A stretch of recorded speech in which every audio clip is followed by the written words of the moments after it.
Good afternoon. Is there a need for the provincial government to more closely regulate home inspectors? That question came up in question period today in response to the stories Global News has been running about the home inspection industry and how we've found that not all home inspectors are created equal.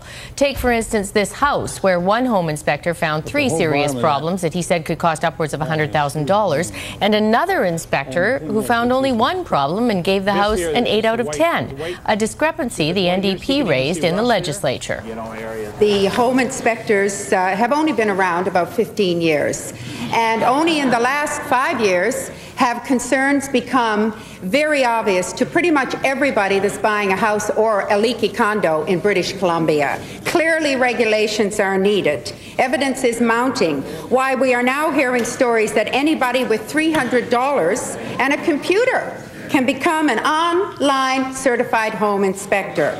BC consumers deserve more adequate protection than this, Mr. Speaker. Reporter Keith Baldry was in question period this afternoon, and he joins us now with more on this and a reaction from the Liberals. Keith.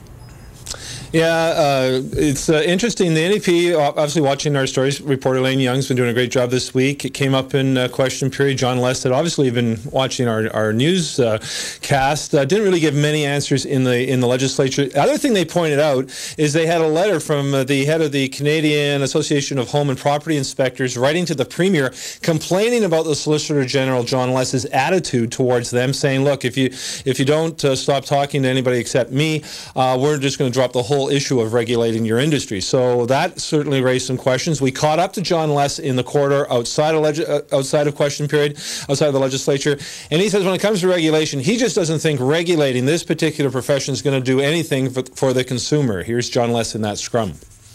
I am not yet convinced that the heavy hand of regulation is what is required here to set matters right.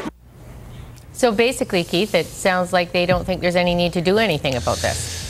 Well, you know, when the Liberals came to power in 2001, a big part of their platform was getting rid of regulations, getting rid of red tape, which is well and good in a lot of areas. A lot of small business owners, for example, were buried by red tape over the years. But 2 areas in particular they were warned about back then where you could have serious consequences. One was environmental protection, where you do need some strong regulations. The other one is consumer protection, and that's, again, where they're being faulted, allowing consumers to sort of lean too far towards the buyer beware style and self-policing model rather than having some tough regulations in there and some tough standards or some clear standards so you know you're getting what you pay for. And particularly in the area of home inspectors, as you saw in Elaine's story last night, some home inspectors are fabulous, some are completely unqualified and do those homeowners a huge disservice that costs thousands, if not hundreds of thousands of dollars because they're not getting what they think they're purchasing. So as it stands now, John Less is not bringing in any more regulations for home inspectors. Okay, Keith. Thank you.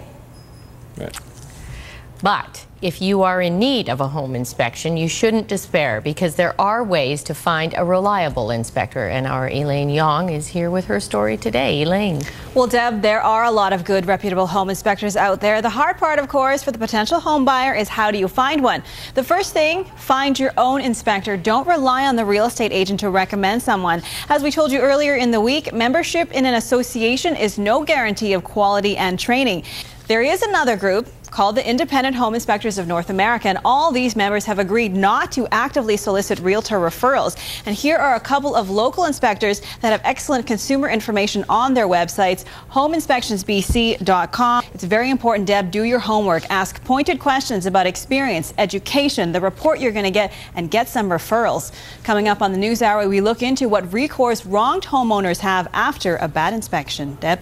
Thank you, Elaine. Our series of reports on the lack of regulations governing home inspectors in BC figured prominently in today's question period in the legislature. The NDP wanted to know why the Liberals haven't followed through on a promise to establish standards. Solicitor General John Less repeated his assertion that what's needed is public education and not regulation. So, with no regulations to protect consumers, what can homeowners do if they feel they've been ill-served by an inspector? Is there any recourse? As Elaine Yong reports, the only option is far from inviting. So the crack went straight across from there, straight over to by where that window is. that whole The huge corner crack in the about foundation was so severe, half of Diane Ritter's home was basically breaking away. There was also the massive deck, not bolted to anything. So the whole deck was only resting on the outside of these pillars, and they weren't secured. None of this was told to Ritter and her husband by their home inspector, and the repairs wiped out all their savings. Just to fix the basement and secure the deck was about between $110,000 and $120,000. So in the kitchen, they considered a lawsuit, but along with the time and expense, a lawyer told them a judge probably wouldn't find in their favor, and homeowners who choose that route face a long, hard road. I was basically told, to replace the roof. Beverly Richardson showed us her British Properties home 5 years ago. Her inspector didn't tell her about the toxic black mold and drainage problems. She went to court. She's still fighting it today. And with absolutely no licensing and regulation on home inspectors, the only recourse for wronged homeowners is legal action. Even membership in an association offers no security. And even though our hidden camera investigation showed just how easy it is for a homeowner to get a bad inspection, nice and dry, there's wet everything right on the floor, so. The province says it doesn't see the need for regulations. And the minister in charge of consumer protection, he thinks home buyers are expecting too much from their home inspectors. And sometimes I think when we rely too much on others, we delegate our own personal responsibilities. And isn't that why you hire a home inspector? Even with the very best of home inspectors, though, I still think we have a personal responsibility and obligation as well. You don't go through a house with your eyes closed. I don't know how you could miss it, because all inspectors. But there's another issue plaguing the industry. Home inspectors referred by realtors, obviously a potential conflict of interest. The homeowners in all of our stories, they hired inspectors recommended by their real estate agents. Bring in legislation like they did in Massachusetts, where all the realtors can do is hand out a list of government-approved licensed inspectors, 300 or more. That's it. None of this pointing. I mean, it will give you 3 or 4 cards, but that's a scam. This has all been redone. Again, that's not something John Less, a former realtor, seems too interested in. Homeowners like Diane Ritter say that is unacceptable. I think it's terrible that the government doesn't have something in place. A car salesman, a person vending washing machines and dryers has to have more protection for the consumer in place than a person who's buying a home. It's ridiculous. Our stories have generated a flood of calls and emails, many of them from homeowners with their own home inspection horror stories. Tomorrow night we'll talk to some of those people and track how the provincial government has flip-flopped on the issue of regulations.